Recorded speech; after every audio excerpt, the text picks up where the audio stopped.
on turning.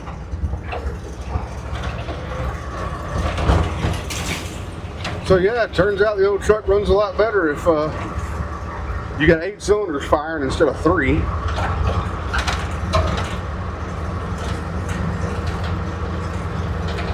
And the power steering is fantastic, just fantastic.